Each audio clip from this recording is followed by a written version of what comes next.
एक धनपति था।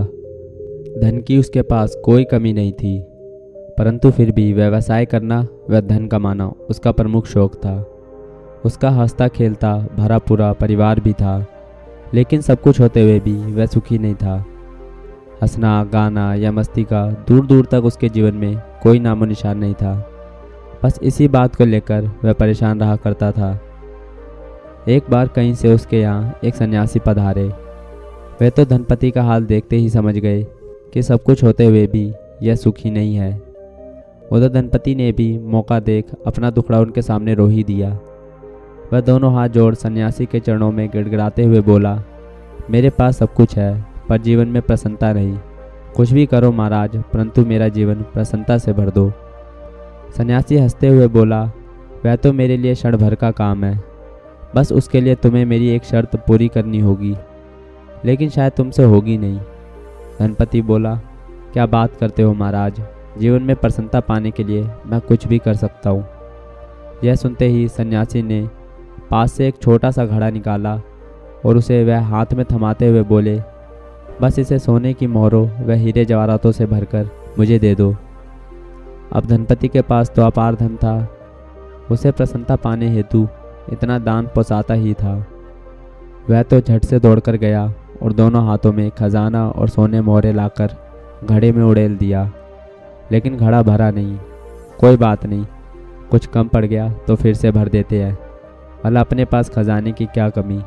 यह सोचकर उसने 4-5 बार और खजाना व सोने मोहरे लाकर घड़े में उड़ेली, पर घड़ा था कि भर ही नहीं रहा था।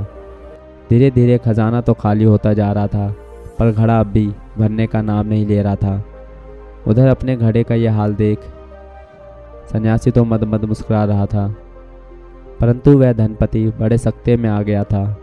माजरा पूरी तरह उसकी समझ के बाहर हो गया था, लेकिन चूंकि घड़ा भरने का वचन दिया था सो पूरा तो करना ही था। बस वह हीरे जवाहरात उसमें लगातार उड़ेले जा रहा था, लेकिन घड़ा नहीं भर रहा था तो नहीं भर रहा था। ऐसा करते करते घड़ा उसका पूरा धन पचा गया, लेकिन था अब भी खाली का खाली। यह देख वह धनपति सन्यासी के कदमों में गिर पड़ा और दोनों हाथ जोड़ते हुए पूछने लगा, महाराज, यह घड़ा किस चीज़ से बना है जो मेरा पूरा धन हजम करने के बाद भी नहीं भर रहा है। सन्यासी हंसते हुए बोला, यह आकांक्षा और महत्वाकांक्षा की मिट्टी से बना है। तुम अपनी ही क्या पूरे संसार का धन भी इसमें डाल दोगे तो भी यह नहीं भरने वाला। बस तुम्हारा भी यही हाल हो चुका है। तुम्हारे मन बुद्धि की महत्वाकांक्षाएं इतनी मजबूत हो गई हैं कि कितना ही कमा लो तुम्हारा मन भर नहीं रहा है, जबकि जीने हेतु जितना चाहिए उससे कई गुना पहले से ही तुम्हारे पास है। जिस रोज़ तुम इस महत्वाकांक्षा के जाल को तोड़ने में कामयाब हो जाओगे, उस रोज़ तुम्हारे जीवन में यह दौड़ भागी समाप्त हो जाएगी और तभी तुम इस धन का अपने लिए और दूसरों के लिए सकारात्मक उपयोग कर पाओगे। बस इससे तुम्हें आनंद व संतोष दोनों मिलेंगे। यह सुन बेचारा धनपति गिड़गिड़ाते हुए बोला, आपकी बात तो समझ गया, लेकिन अब क्या, मेरा पूरा धन तो आपका घड़ा खा गया। सन्यासी ने हंसते हुए घड़ा उलट दिया और सोना सहित सारे हीरे जवाहरात बाहर ढेर की शक्ल में जमा हो गए। धनपति अपना खोया धन वापस पाकर बड़ा प्रसन्न हुआ। फिर तो उसका जीवन ही बदल गया। सबसे पहले तो उसने जीवन से सारी फोकट की व्यावसायिक भागदौड़ काट दी। इसके साथ ही वह अपने परिवार पर दिल खोलकर खर्च भी करने लगा। जब मौका मिले अच्छे कामों हेतु चैरिटी भी खूब देने लगा। फिर क्या था, चंद दिनों में ही उसके जीवन ने ऐसी करवट ली कि वह आनंद और संतोष के शिखर पर जा बैठा। आप समझे कि नहीं, जरा ध्यान से देख लेना कि कहीं आपकी महत्वाकांक्षाएं भी आपको इस कदर दौड़ा तो नहीं रही।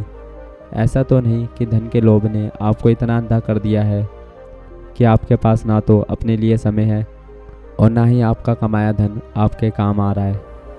यदि ऐसा है तो आज ही समझ जाओ, धन जीवन की परम आवश्यकता है, पर धन उतना ही कमाना चाहिए जितना अपनी मृत्यु के पूर्व वापर पाओ। धन में पाप नहीं यदि साथ में चैरिटी करने का दिल भी रखते हो तो, वरना सिर्फ धन के पीछे की अंधी दौड़ कमाने में भी कष्ट देती है और साथ में हजारों व्यावसायिक झंझटें भी झलवाती है। और इतनी जहमत उठाने के बावजूद इसके वापरने का या चैरिटी करने का हृदय ना होने के कारण आप ही का कमाया धन आपको सुख भी रत्ती भर नहीं देता। एक क्षण को ठहरकर बुद्धिपूर्वक सोचना, क्या इससे बड़ा और कोई पागलपन हो सकता है दुनिया में।